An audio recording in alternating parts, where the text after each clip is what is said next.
¿Qué tal? En esta ocasión vamos a continuar introduciendo un nuevo concepto hacia este tema que ya hemos venido tratando en varios videos de aplicaciones lineales. Entonces, vamos a hablar en esta ocasión de lo que viene a ser la matriz asociada a una aplicación lineal. Para hablar de este nuevo concepto necesitamos en primer lugar una transformación lineal que va desde un espacio vectorial E hacia un espacio vectorial F, dos bases ordenadas donde cada una está asociada a un espacio vectorial específico, y lo que vamos a tener es que existe una única matriz de dimensiones m por n, donde m vendría a ser la dimensión del espacio vectorial f, n la dimensión del espacio vectorial e, y a esta matriz que tiene estas dimensiones la voy a denotar de la siguiente forma, como t por justamente el nombre de la transformación que va de e a f, y entre corchetes en la parte como superíndice voy a poner la base la base ordenada del espacio de salida, y como subíndice voy a poner la base del espacio de llegada. ¿De acuerdo? De tal manera que esta matriz cumple con la siguiente igualdad. Si es que yo multiplico esta matriz por el vector de componentes de v respecto a la base b, lo que voy a obtener como resultado de este producto de matriz con este vector de componentes va a ser el vector de componentes de la transformación basado en esta base d. Y esta igualdad de aquí se va a cumplir para todo v que pertenece al espacio de salida.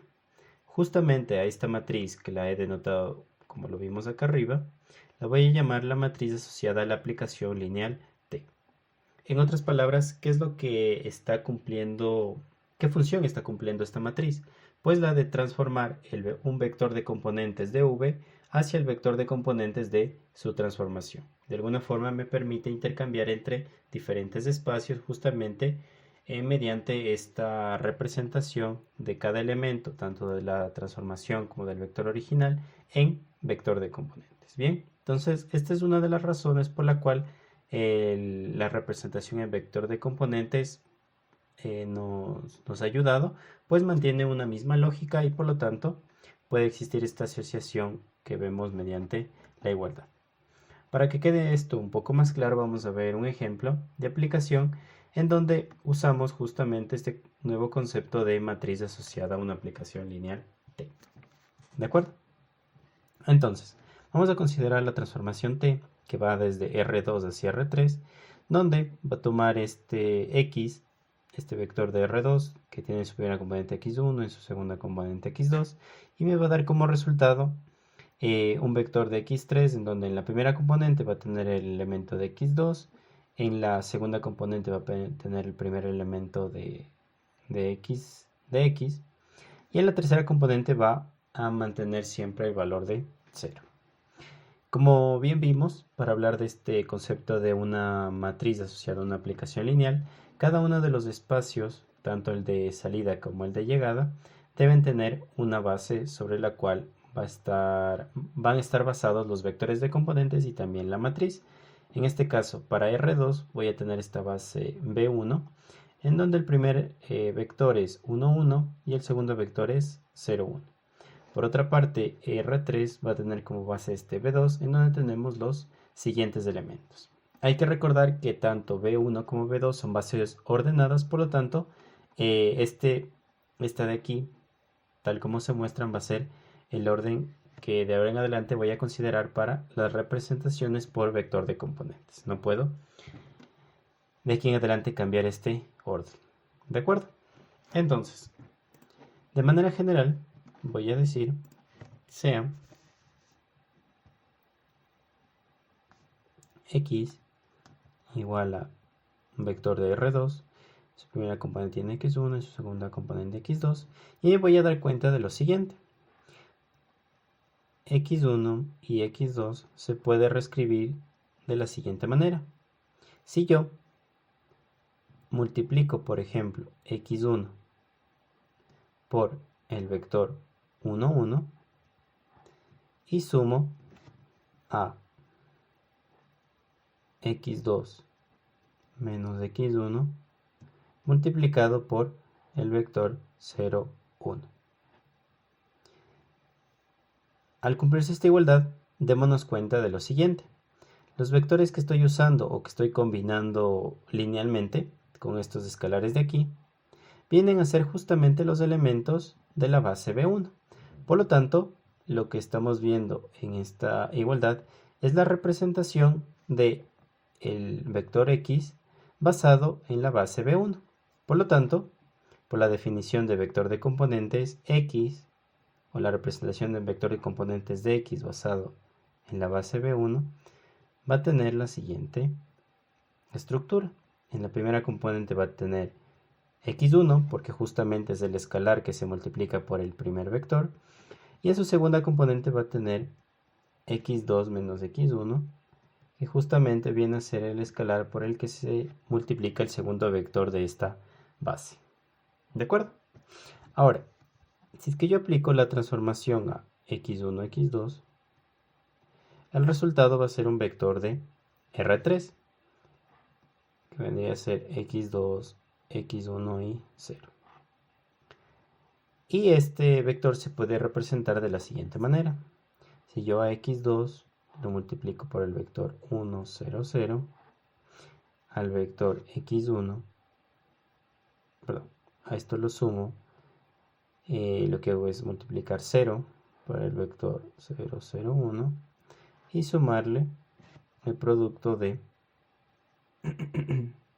x1 por el vector 0, 1, 0. Como vemos, he aplicado nuevamente, he representado la transformación de x como una combinación lineal de estos tres vectores, que vienen a ser justamente los elementos de la base B2. Como eso es así, la representación en vector de componentes de la transformación de x basado en la base B2 va a tener la siguiente estructura. En la primera componente voy a tener x2, que es justamente el escalar por el cual se multiplica el primer vector. En la segunda componente voy a tener 0, que es justamente el escalar por el que se multiplica el segundo vector de la base B2. Y finalmente en la tercera componente voy a tener el valor de x1, que es el escalar por el cual se multiplica el tercer vector de la base B2. ¿De acuerdo? Con esto ya he obtenido los dos vectores de componentes, tanto de x como de su transformación. Esto de una manera general, no he particularizado el x, por lo tanto esto se mantiene para cualquier elemento de R2 y su transformación respectiva. Vamos a continuar en esta parte y recapitulemos. Tengo que la representación en vector de componentes de x basada en la base B1 viene a tener la siguiente estructura. En la primera componente voy a tener x1 y en la segunda componente voy a tener x2 menos x1. Para en cambio la transformación de x basado en la base B2, la representación en vector componentes viene a ser, en la primera parte voy a tener x2, la segunda componente 0 y en la tercera componente x1. Bien, ahora, si yo considero la siguiente matriz, llamémosla la matriz T asterisco,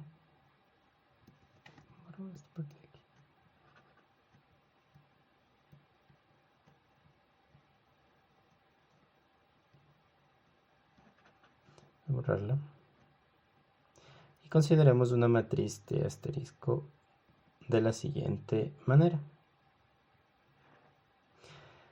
La primera fila de esta matriz va a tener la siguiente estructura. Pongamos que va a ser 1, 1. En la segunda fila, entonces la primera fila va a tener el valor 1, 1. En la segunda fila de esta matriz voy a tener en cambio el valor 0, 0. Y finalmente, en la tercera fila de esta matriz voy a tener el valor de 1, 0. ¿De acuerdo? Como nos damos cuenta, T es una matriz de 3 filas y 2 columnas. Ahora, vamos a verificar lo siguiente. Si yo a esta matriz T asterisco la multiplico por el vector de componentes de X basado en la base B1, ¿qué es lo que voy a obtener? Entonces 1, 1, 0, 0, 1, 0. Y esto voy a hacer el producto con el vector de componentes de X que tiene la siguiente estructura. Esto va a ser igual a que tomo la primera fila con la primera columna, me va a dar como resultado x1 más x2 menos x1. Esto se va a ir con esto. Después procedo a multiplicar la segunda fila por la primera columna, dándome como resultado 0. Y finalmente la tercera fila de esta matriz por la única columna que tengo en el vector. Y esto me da como resultado x1.